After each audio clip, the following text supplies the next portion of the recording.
Bom, agora nessa aula nós vamos falar um pouco sobre orbitais atômicos, para que nós possamos entender melhor como os átomos vão formar as ligações químicas, em especial aqui nas moléculas orgânicas. Então, para isso, nós vamos apresentar para vocês as formas dos orbitais, principalmente o dos orbitais dos subníveis S e P, que é importante aqui para nós na química orgânica. Então, o subnível 1S, ele tem esse formato esférico.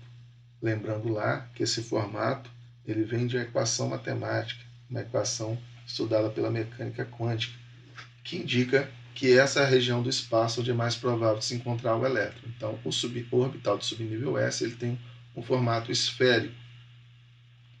E quando eu passo do primeiro nível de energia para o segundo nível de energia, para o subnível do orbital 2S, né, esse orbital ele aumenta de tamanho.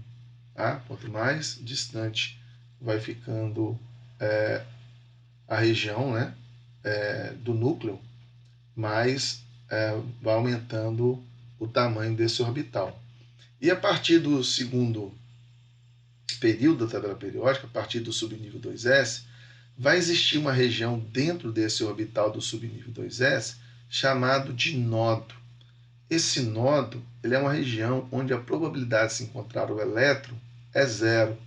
Então, esses elétrons podem se localizar nessa região mais próxima do núcleo ou pular aqui para essa outra região aqui, tá certo? E essa região aqui, simbolizada por essa linha, é indicada de nodo, que é uma região onde é improvável de se encontrar o elétron, chamado de nodo. O que pode ser explicado por o livro, né, traz esse desenho de alguém puxando aqui uma corda de uma guitarra e vai ter essa corda vai vibrar tanto acima quanto abaixo do plano, mas nessa região onde ela está presa, né, nos dois lados, aqui você teria uma região de nodo, né, indicando que o elétron estaria movimentando nessa região aqui, acima e abaixo, mas nessa região aqui não, que é onde essa corda está fixa e ela não está se movimentando nem para cima nem para baixo, né? Já que, segundo de Broglie, o elétron tem um comportamento duplo, né, de partícula e de onda, né? E aí tem região onde ele não pode se encontrar dentro de um orbital que nós chamamos de nodo. E isso, no caso do subnível S, só passa a existir a partir do subnível 2S. No subnível 1S não existe essa região de nodo. Já o formato dos orbitais do subnível P são mostrados aqui, né? Eles são duplo ovoide. Aqui está o desenho de apenas um orbital, que tem uma probabilidade de encontrar elétrons tanto acima quanto abaixo a este plano, chamado de plano nodal, é onde a região onde é improvável se encontrar o elétron.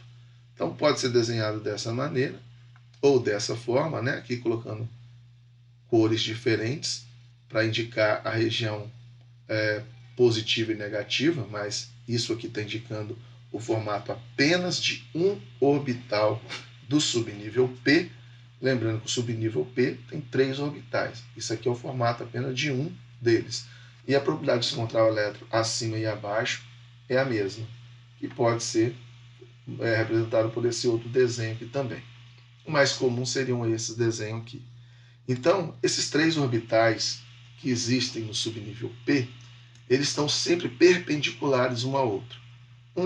É como se um estivesse nesse eixo X, o outro no eixo Y para cima e o outro no eixo Z, entrando aqui no plano do nosso slide. Então, um está na horizontal, outro na vertical e outro entrando no plano do slide, fazendo então com que todos esses orbitais, o 2px, 2py e 2pz, eles sejam perpendiculares um ao outro, com uma diferença de ângulo de 90 graus entre eles.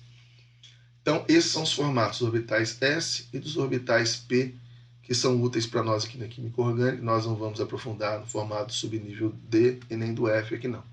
Deixa isso para a disciplina de química inorgânica. Bom, aqui a gente mostra, como também a maioria dos livros de química geral, como que a ligação química é formada, exemplificando a molécula de gás hidrogênio.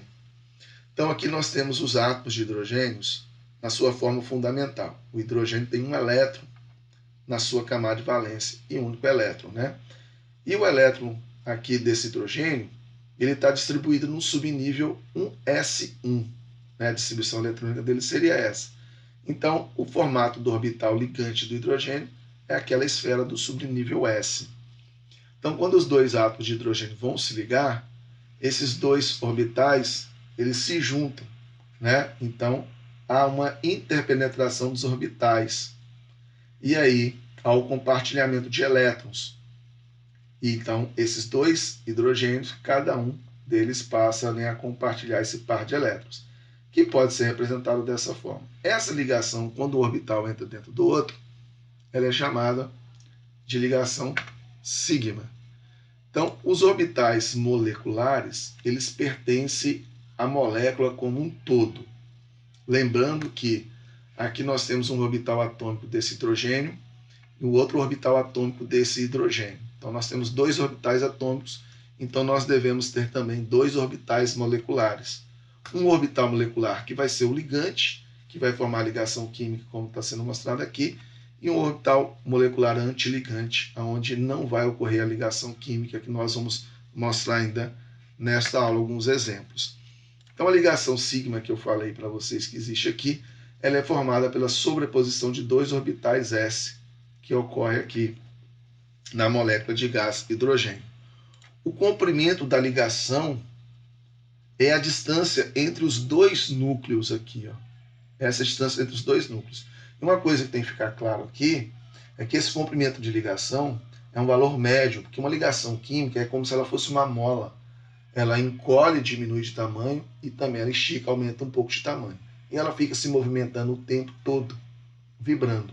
Então a média é que nós determinamos o comprimento da ligação, desse movimento, dessa ligação, é a distância entre os dois núcleos dos átomos ligantes, né? E a dissociação da ligação é a energia necessária para você quebrar essa ligação. E toda vez que uma ligação química se forma, há liberação de energia, porque a ligação química se formou para fazer com que as substâncias fiquem mais estáveis. Mas da mesma forma, toda vez que se quebra uma ligação química, você tem que fornecer energia para quebrar a ligação química. Essa energia de dissociação da ligação, para quebrar essa ligação, é a mesma energia que é liberada quando essa ligação ela é formada, tá certo? Então, a energia necessária para quebrar uma ligação é quando você então vai dissociar essa ligação, ou a energia liberada para formar a ligação quando ocorre a formação de uma ligação química. Esses dois valores são iguais, só que para formar uma ligação química libera energia e para quebrar uma ligação química tem que absorver a mesma energia que foi necessária para formar ela. Então agora a gente vai explicar, através desse gráfico, como que ocorre a ligação na molécula de gás hidrogênio. Então aqui eu vou começar a explicar a partir dessa região. Aqui está indicando para vocês que os dois átomos de hidrogênio estão muito longe um do outro. Então não tem como haver ainda a formação da ligação, compartilhamento de elétrons. Então eles apresentam essa energia aqui. A partir do momento que essa distância, né, aqui essa linha é a linha da distância e aqui a linha da energia, ela começa a diminuir, o núcleo de um átomo começa a perceber o elétron do outro átomo. Então, começa a haver uma atração entre os dois átomos de hidrogênio. Mas é o núcleo de um átomo querendo atrair o elétron do outro átomo. E os dois fazem isso mutuamente. Quando isso começa a ocorrer, a distância entre os núcleos começa a ficar menor e ocorre essa atração, a energia vai diminuindo. Ela vai diminuindo até que chega um momento em que essa energia é mínima. No momento que essa energia é mínima, é que nós falamos que ocorre a ligação química. Então, no caso, para a molécula de gás hidrogênio, a quantidade de energia liberada na formação dessa ligação é de 104 quilocalorias por mol. sinal está negativo aqui, indicando que a energia está sendo liberada. Tá? Então, essa energia para formar essa ligação e para quebrar essa ligação seria esse mesmo valor de energia, só que tem que ser absorvido.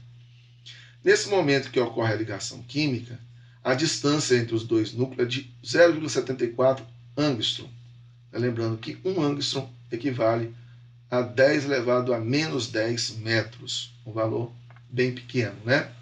Então, nessa região aqui é que a ligação química ocorre, mostrando então a energia liberada e o comprimento da ligação. Mas, como eu falei, é um valor médio já, que uma ligação química é como se fosse uma mola. Ela aumenta de tamanho, diminui de tamanho, mas esse é o valor. A gente fala que uma ligação química ela ocorre quando a atração entre o núcleo e os elétrons é máxima e a repulsão entre os núcleos é mínima. Porque o que você percebe é que depois desse momento, se os núcleos começarem a se aproximar mais, ou seja, essa distância aqui continuar diminuindo, a energia sobe bastante. Né? A energia sobe bastante, deixando a estrutura instável, porque passa a haver repulsão entre os núcleos. Então, dois átomos vão se aproximando até que há o compartilhamento de elétrons entre eles. Né? Mas se eles se aproximarem mais ainda, vai haver repulsão dos prótons de um núcleo com os prótons do outro núcleo. E aí a molécula vai se desestabilizar. Então, a atração é máxima e a repulsão é mínima, no caso da molécula de gás hidrogênio, quando a distância entre os núcleos for de 0,74 angstrom e a energia liberada for de 104 quilocalorias por mol. Tá certo? Então, resumindo esse gráfico, nessa distância aqui os átomos estão distantes um dos outros e, portanto, eles não percebem a presença do outro. A partir do momento que essa distância entre os átomos vai diminuindo, eles começam a perceber a presença um do outro e um núcleo começa a atrair o elétron do outro átomo, portanto, a energia vai diminuindo até que chega no menor valor de energia e esse comprimento da ligação, porque nesse momento a atração entre os núcleos elétrons é máxima e a repulsão entre os núcleos é mínima. E caso essa aproximação continuasse ocorrendo, vai haver repulsão devido à repulsão que ocorre entre os núcleos. Por isso que isso não tende a ocorrer e a ligação para em um determinado momento de valor médio aqui de 0,74 angstrom, certo? Então agora nós vamos continuar falando de orbitais. Esse desenho quer dizer para vocês que os orbitais atômicos eles podem se combinar de duas maneiras. Eles podem se combinar de uma maneira construtiva, o orbital de um átomo combina construtivamente com o orbital do outro átomo, formando a ligação química. Né? Já se eles se combinarem de uma forma não construtiva, que seria destrutiva aqui, eles não vão formar a ligação química e vai gerar uma região onde é improvável se encontrar o elétron. Isso é necessário entender porque eu falei anteriormente que se eu tenho dois orbitais atômicos e eles vão se juntar para formar a ligação química, eu preciso ter dois orbitais moleculares. E os orbitais moleculares pertencem às moléculas. Um orbital molecular vai ser o orbital molecular ligante, que ocorre a ligação, e o outro orbital molecular vai ser um orbital molecular antiligante, onde não vai ocorrer a ligação química. Então, a sobreposição em fase forma um orbital molecular ligante, como eu falei na estrutura anterior, uma combinação construtiva, e a sobreposição fora de fase forma um orbital molecular antiligante, que seria aquela combinação destrutiva. Então, vou mostrar esse diagrama aqui, desses orbitais moleculares e atômicos, e agora nós vamos considerar o exemplo da molécula de gás hidrogênio. Então, para formar a molécula de gás hidrogênio, eu tenho um orbital atômico, um S de um hidrogênio, com o orbital atômico do outro hidrogênio também é um S. Então, quando esses dois orbitais se juntarem, você vai ter um orbital molecular ligante, que é sempre aquele de menor energia, onde vai ocorrer a ligação química, e o orbital molecular antiligante, onde não vai ocorrer a ligação química, porque os orbitais estão se combinando fora de fase. Tá? Então, isso mostra que os orbitais atômicos isolados, quando formam a ligação química, a energia dele diminui, já que esse gráfico ele tem a ver com energia aqui, tá? em relação aos orbitais moleculares ligantes e antiligantes.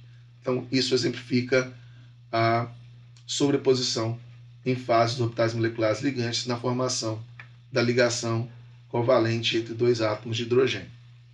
Essa ligação, nós estudamos hidrogênio, eu já tinha falado para vocês que é uma ligação sigma, que ela é formada pela sobreposição fim e início de dois orbitais, no caso do gás hidrogênio, de dois orbitais s. Agora, o exemplo que vai ser mostrado aqui vai ser uma ligação sigma formada na sobreposição de dois orbitais p. Para esse diagrama, nós podemos considerar a molécula de F2.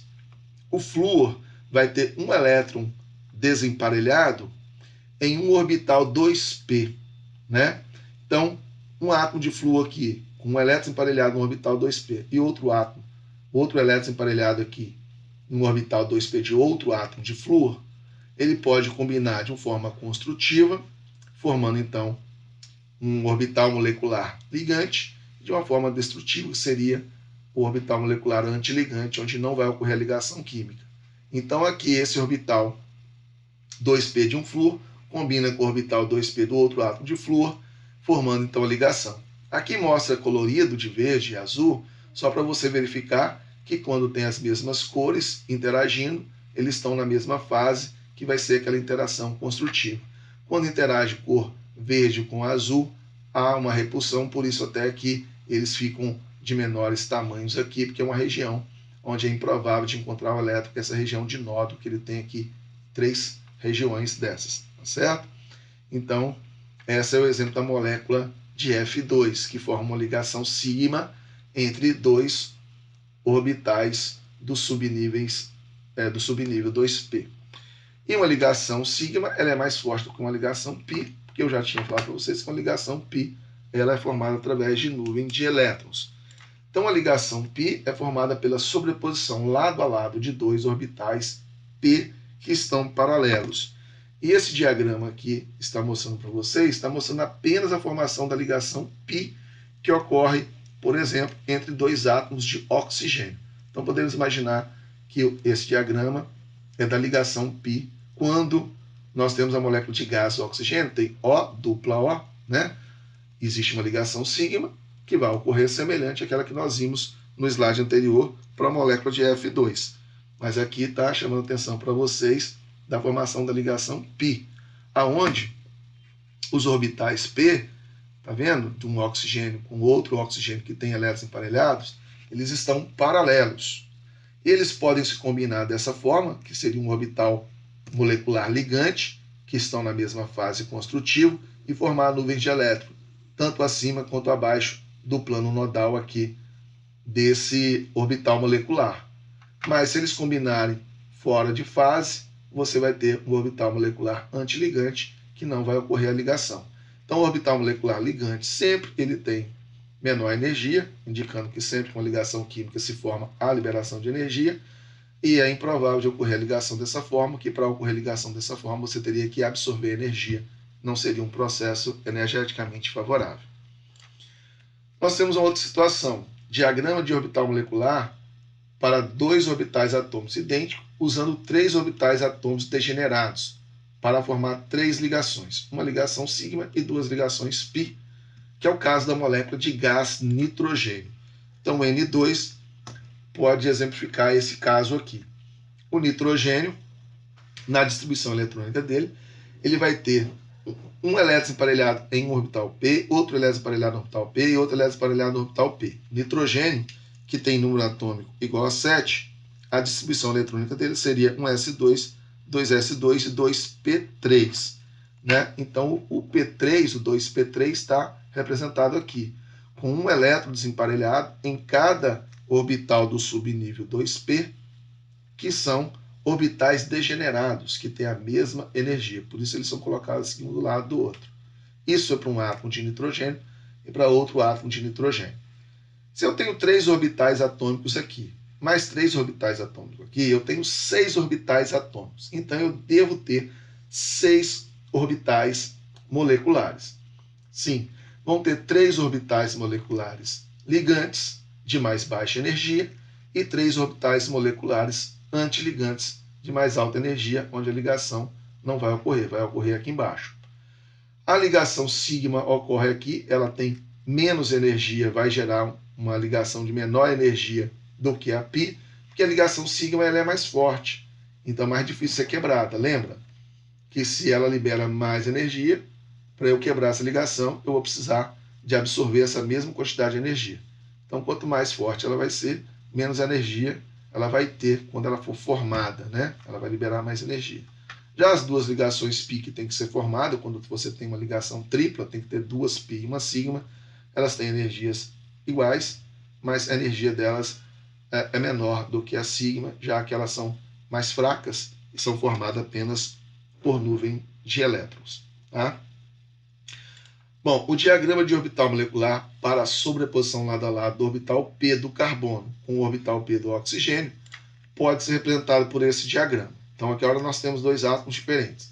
Aqui tem um orbital P com um elétron emparelhado de um carbono e aqui um orbital P com um elétron emparelhado de um átomo de oxigênio.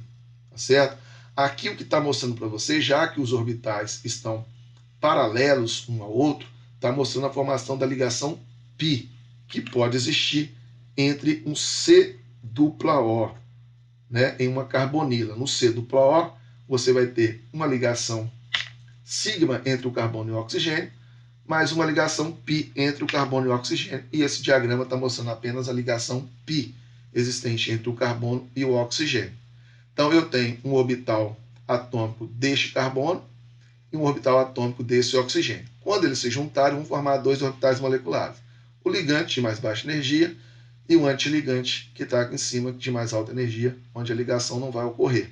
Aqui eles estão combinando em fase, né, representando por essas mesmas cores, e está havendo então uma nuvem de elétrons, tanto acima quanto abaixo do plano nodal desse orbital molecular ligante aqui. Tá certo? Agora, o que chama a atenção para vocês é o seguinte: aqui os orbitais atômicos eles estão praticamente do mesmo tamanho. Apesar que esses orbitais atômicos eles podem ser de tamanho diferente, semelhante como nós analisamos o raio de um átomo. Né? O átomo que tiver um raio maior tende a ter um orbital maior e o átomo que tem um raio menor tende a ter um orbital um pouco menor. Mas a diferença é pequena aqui neste momento. Mas quando forma a ligação química, você percebe que o carbono ficou bem menor em relação ao oxigênio. Por quê? Porque o oxigênio é mais eletronegativo do que o carbono, portanto, essa ligação π está mais próxima do oxigênio, fazendo com que o tamanho dele fique maior, do que do carbono. Então, existe uma carga parcial positiva sobre o carbono e uma carga parcial negativa sobre o oxigênio, o que vai ser ilustrado, então, por esses tamanhos diferentes aqui dos orbitais originados do carbono e do oxigênio no orbital molecular ligante. Tá certo? Então, a intenção dessa aula aqui é apenas apresentar para vocês esses orbitais atômicos, para que vocês lembrem que as ligações químicas ocorrem através da compartilhamento de elétrons nas ligações covalentes, mas esses elétrons estão localizados dentro de um orbital e esses orbitais têm formatos diferentes e eles podem interagir de formas diferentes. Então é importante apenas observar esses 5 exemplos que nós mostramos nessa aula aqui, para que mais à frente, quando nós precisarmos utilizar essas informações nas reações químicas, vocês já estejam familiarizados com esse tipo de representação. Tá bom? Então, um abraço, terminamos essa aula aqui e até a próxima aula.